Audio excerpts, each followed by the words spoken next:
So in the previous video, we looked at DNA homologies.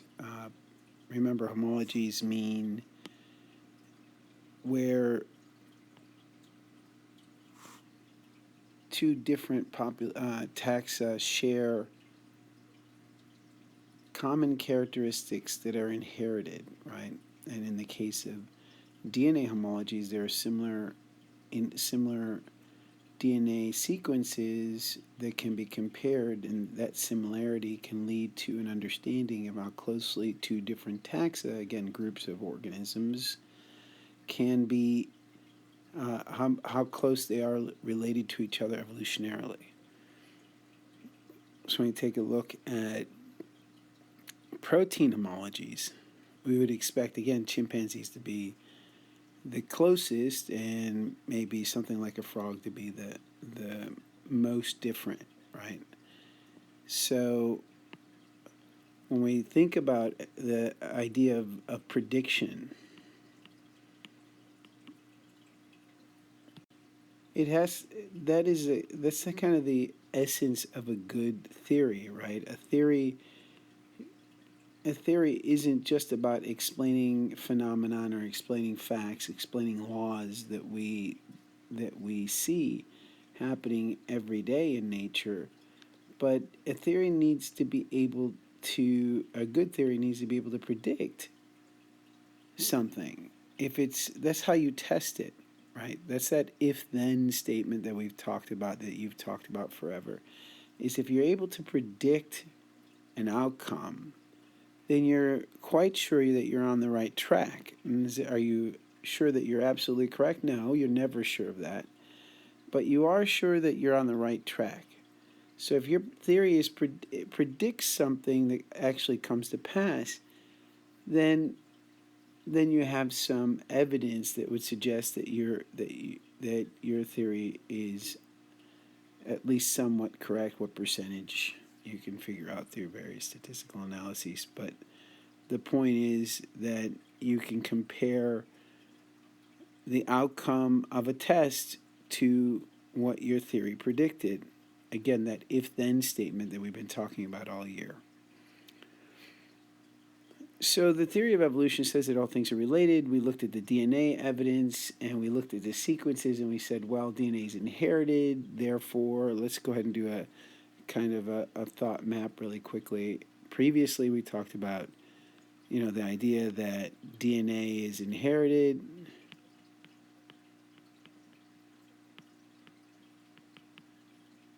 It's specific. And therefore, the sequences, so therefore, if sequences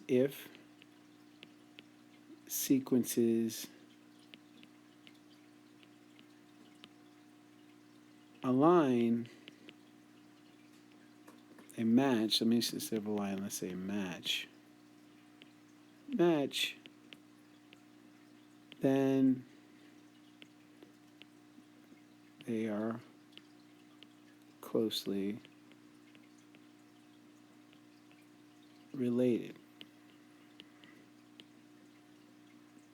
And so when we looked at, we should be able, if that's true, then we should be able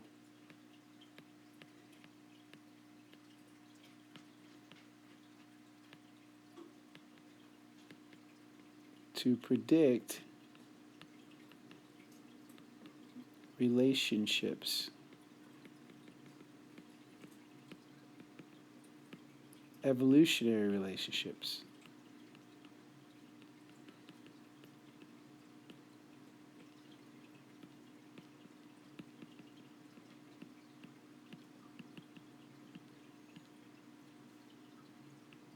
between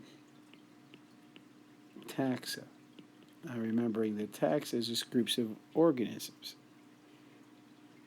All right, so if we know that that was the kind of thinking we were talking about earlier, then we should be able to predict something. We should be able to predict that, given that that's true, that when we look at protein homologies,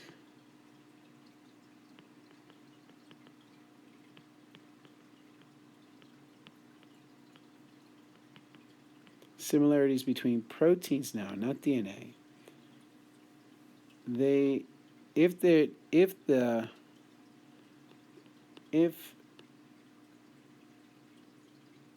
the theory holds true,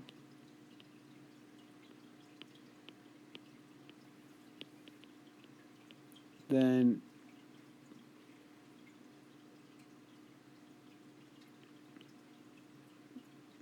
the suggested relationships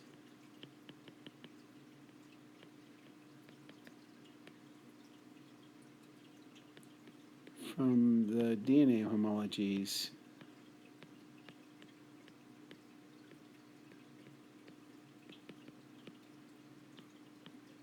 should be verified.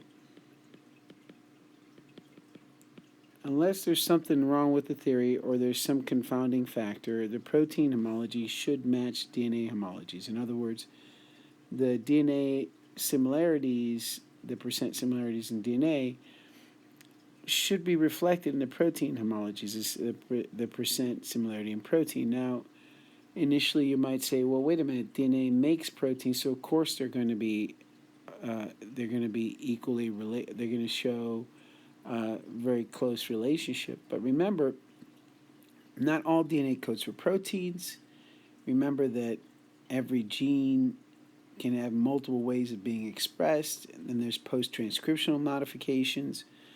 So just because the DNA sequences are similar, yes, that does suggest the proteins should be similar, but the percent similarity doesn't necessarily have to match, right? So that's something interesting to think about. So when we look at protein homologies, we can take a look at some very common proteins. Let's take a look at hemoglobin, right? And hemoglobin is used throughout the animal kingdom to bind oxygen. We've looked at hemoglobin. We know that there's 4 chains, 2 alphas and 2 betas. In fact, we looked at sickle cell and its relationship to a mutation in humans, that a recessive mutation that leads to a change in amino acid sequence here in one of the chains that ends up sickling the red blood cell. And if we take a look at hemoglobin, which are common among the animal species, they tend to be highly conserved. Now, that's an interesting word, right? Conserved. What might they mean by that? When something is conserved in terms of evolution, what we talk about, what they mean is that, you know, by now you've been taught, and most of you have learned that through, and we've talked about just a few videos ago, that over time mutations accrue.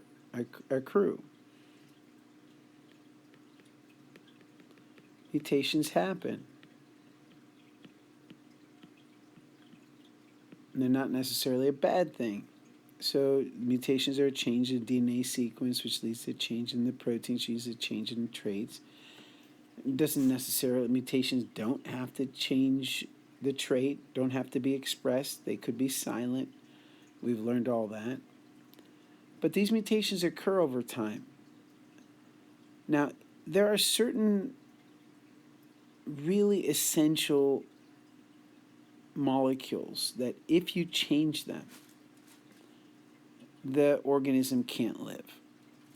If you change them too much, the organism can't live.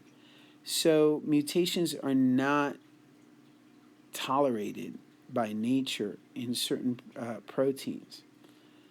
A good example is if you're a car designer, right, and you're designing fins on a car, or you put you put an engine scoop because you think it looks cool, or you tint the windshields, or you take the top off the car and you put a roll bar. make it like a Jeep. Whatever it is that you think of in your imagination to change that car in any way you can, right? Change or mutate that car any way you want. However, if you start to mess with the engine, you start to mutate the engine, change the engine so it doesn't burn gasoline. If you change it in a way that the wheels don't turn, then it's not a car anymore. It doesn't work. So there's some mutations, some changes that just won't let the organism work anymore, and so it's not tolerated by evolution, by nature. So we see there are some proteins that change very little from species throughout time through evolution. Hemoglobin is one of them, and cytochrome C is another. And these are proteins that have very little changes compared to, let's say, the size of the bones in your wrist and your arms. We know that that's changed a lot throughout evolutionary history among mammals and chickens and frogs, etc. In fact, those bone shapes are what makes us all look so different. So when we look at the human beta chain, this is the human and amino acid differences in hemoglobin. The difference between chimpanzee and beta chain and the beta chain in humans is 0. They're exactly the same. You look at the hemoglobin in chimpanzee. Look at the hemoglobin in a human. For the beta chain, there is no change whatsoever. They're exactly the same. Proteins, exact 146 amino acids. Right? Now, if you look at a gorilla, there's actually one amino acid difference. There's been one change in the amino acid in hemoglobin that's allowed it to.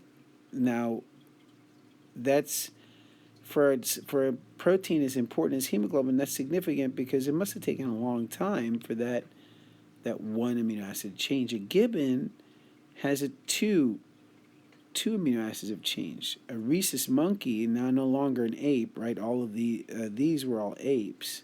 All of these were apes. But the monkeys are not apes. These apes don't have tails, for instance. And now you're getting 8 and 9 differences in beta hemoglobin. So it must have taken a long time for. Now that means mutations are going to happen in these regions that are conserved, right? Mutations do happen. Let's be clear on that, because mutations happen randomly. So mutations do happen. It's just that those organisms that have those beta chains mutated, those hemoglobin chains mutated, don't survive often. So it takes longer to accrue or to collect mutations in that particular gene, in that protein. To change that amino acid sequence and still allow it to work takes a lot of individuals to have been born and a lot not to have been born, right? There had been a lot that just didn't work and they died, or they weren't successful at life, and that hemoglobin be different in order to have just a few that were successful that did change that hemoglobin chain. So again, conserved does not mean you don't get a lot of mutations. It means you get the mutations, but very few actually survive and are found in the population. So it takes a longer period of time in conserved regions to allow for that amino acid sequence to actually change. So rhesus monkeys then theoretically would be much further separated than chimpanzees from humans. So too with squirrel monkeys. Dogs, we'd expect, would be further separated, and as you can see, horses and cows, 25 amino acids out of 146 are different, and a mouse is 27, and a great kangaroo is 38, and chicken 45, and a frog has 67 differences in the hemoglobin chain, amino acids in the hemoglobin chain, that we still have hemoglobin. Frogs still have hemoglobin. They still take up oxygen like we do, but the amino acids differences are much larger in a frog than they are in a chimpanzee from human as compared to humans. Now we would expect that, right? Now that's something we would expect because frogs are a lot different from humans and chimpanzees. We can look at other things that are conserved. There are other things that are other homologies. We can look at physical homologies, and we can look at bone structure, and you can see that a frog and a human look very different. And there's some similarities. We both have eyes. We both have digits. We both have. We're both tetrapods. We both have four appendages, right?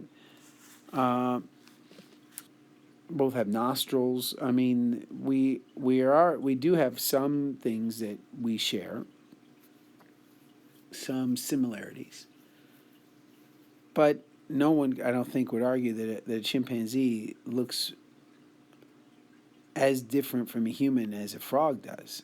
I think everyone sees the humanity that is reflected in a chimpanzee versus a frog. So those physical traits, those cultural traits, those actions, those tool use, et cetera, you can see those homologies with the chimpanzee. But here the hemoglobin chain is something that's very, very quantifiable. You can actually count how many amino acid differences there are with chimpanzee, 0, versus a frog, 67. And now here you can also see physically the difference in the physical nature of the organism as well.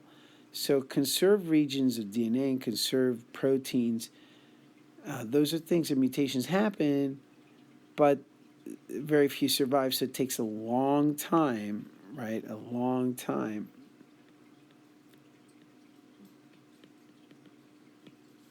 to get any mutations.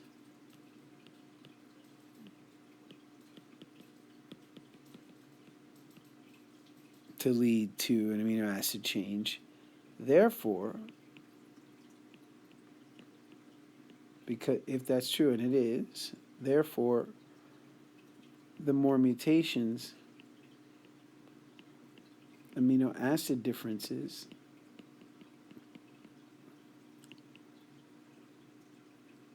the longer, the more time has passed,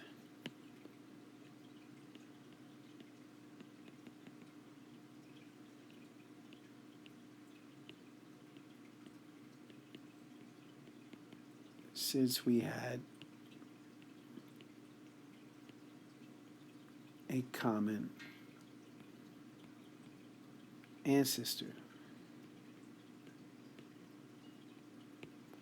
So if we were to create a cladogram, and remember, a clade is a group of evolutionarily related organisms. If we were to make a cladogram of these organisms here, and we were to say, well, if we're going to make a cladogram of these different organisms, and we're to say, well, how are these related?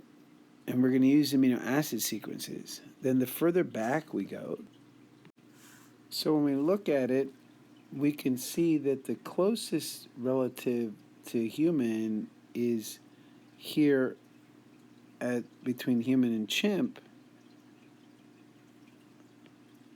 and the furthest away is frog. Now this is not the greatest of cladograms, but we could go ahead and circle human and chimps and call them a clade, right? We could circle this group right here and call them a clade because they're the closest related, call them a clade, and give that clade a name. We can call them apes, right? We could circle another clade, let's say, let's circle all these, the rhesus monkey and the gibbon and the gorilla and everyone, and not call them, let's call that the clade. And let's say that they are, that these are not apes. This clade is not apes, but they are rather primates. Well, we don't have to stop there. We could we could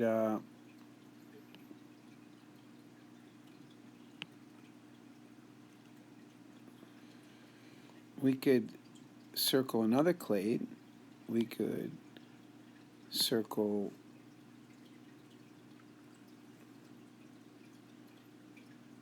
oops. We could circle almost everything on the chart. Instead of primates, we could focus on a clade that we could call mammals. And because they all share this common, and what are we doing? We're going to draw some arbitrary line of how many amino acid differences that we're going to say, well, there's so many amino acid differences between these, but there's a lot less than there are in chicken and frog. And the two that are outside this clade are chickens and frogs. So anyways, that's very useful. It's very useful to be able to do this because it's a much more intelligent discussion to be able to look at empirical evidence to start to distinguish between groups of organisms. So that would be if we were able to look at the amino acid differences. Well, there's a faster way of looking at protein differences. We can use these things called antibodies. Now, antibodies are produced by organisms to flag an invader, to mark something for death, really. So if a bacteria enters your body has cells that mark it, and other cells that start to produce these antibodies. Anti means against or opposite, right? So if there's a protein on the bacteria, then your body's going to make a protein that is the opposite of that protein. It's going to match, and it's going to stick to it. They're very specific. Antibodies are very specific.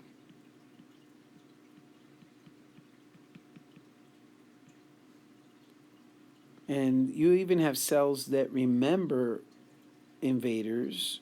That's the whole point of vaccination.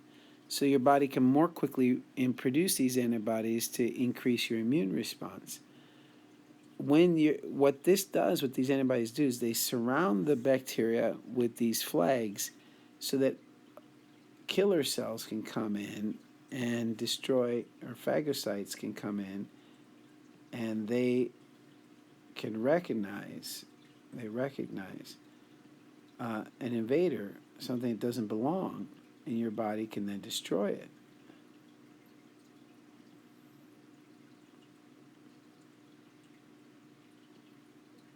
Pretty much tells your body, destroy this thing.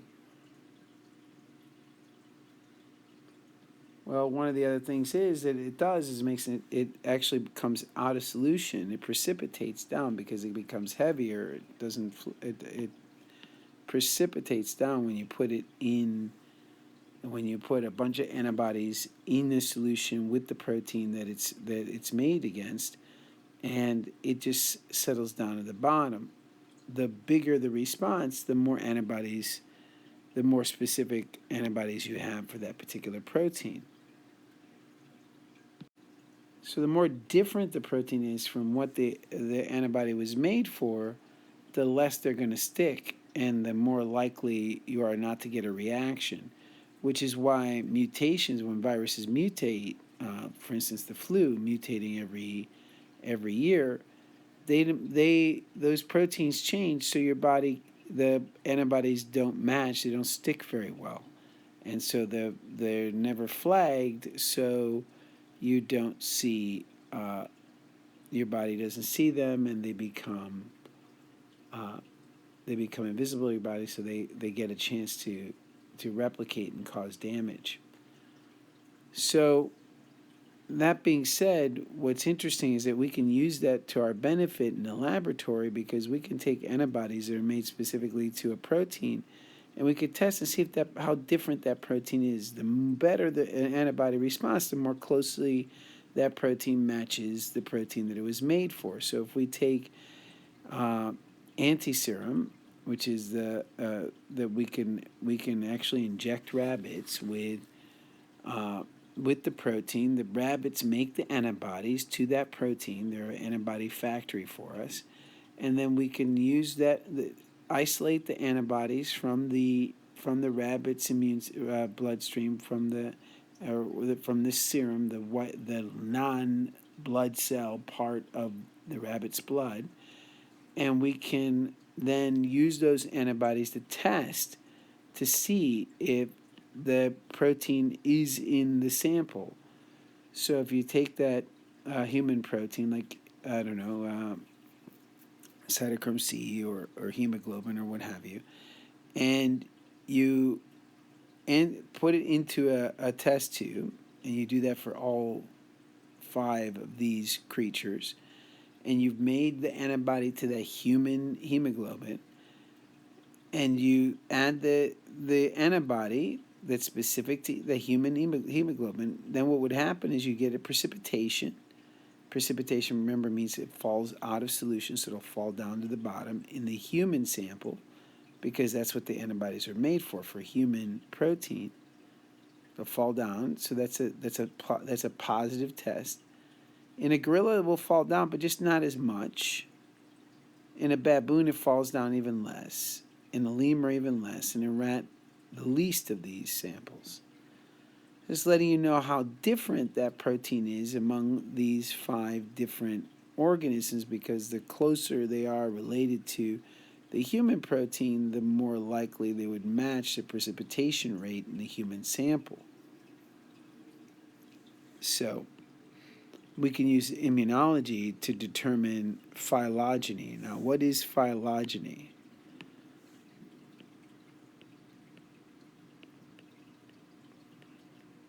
Phylogeny is the evolutionary relationships.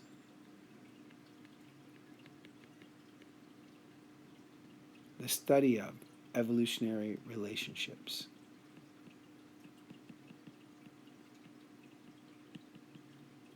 Remember, so phylogeny, when you're looking at phylogeny, you're looking at the evolutionary relationships between taxa. A cladogram helps you diagram those relationships, and those relationships are determined by similarities or differences, or what we call homologies, the similarities that are due to inherited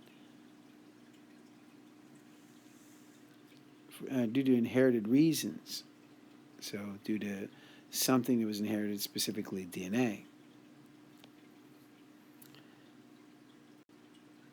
So we could use those immunological differences, and by using that precipitation, we found that the North American tree frogs, and these are various species of North American tree frogs, are very closely related. So they're grouped together. These two, the most closely related. These two are closely related. And they had a common ancestor going back further and further. And the way we can do that is that we can calculate the differences in amino acids, and we could say, well, these two have similar amino acids, but these two have similar, but they're a little bit further back. But there's just the two groups are different enough that we should have a common ancestor that falls further back, and we could keep doing that. So the Northern American tree frogs have the most common in the group here. The European tree frogs are common, right? Have common ancestry. That makes sense that they do. Cricket frog, chorus frogs have another grouping, and the Australian frogs all the way on its own, all the way here, very different serological or immunological response to its proteins, suggesting that it has an ancestor related to frogs much further back. And that all that makes sense, right? That could be predictable. If you were going to look at North American tree frogs, would you not have said they're probably related? They probably have some common ancestor. And wouldn't you say that the European tree frogs probably had a common ancestor more recently than the Northern American tree frogs? Wouldn't you say that the Australian tree frog, the tree frog that's on a continent that's been isolated for a very long time, wouldn't you think that the Australian tree frog would have the most different DNA or protein, the largest number of protein different amino acid differences in the protein among all these, because the Australian is all by itself, very far away, the furthest away from all the other frogs, and isolated for a very long time. So the evidence, the theory explains the differences. The circumstances support. There's no contradiction between what we expected and what was predicted. And whether you looked at immunology, amino acid differences, DNA, or morphology, in other words, the structure, these charts end up matching very well.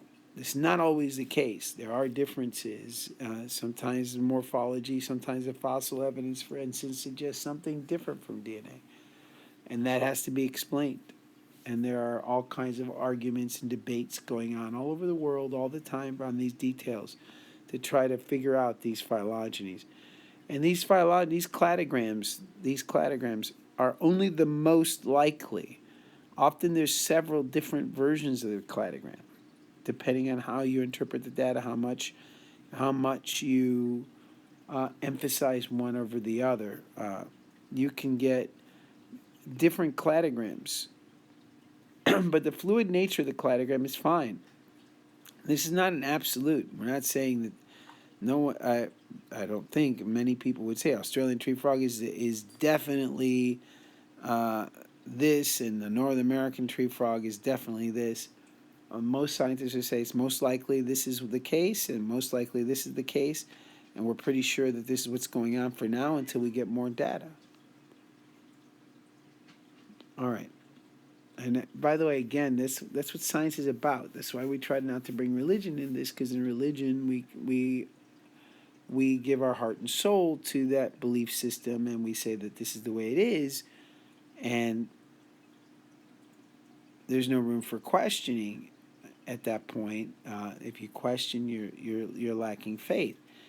In science, that's not the case. In science, it's always questioned. Everything's assumed to be what we know for now until we get further information that would help improve or even change our understanding of what's going on.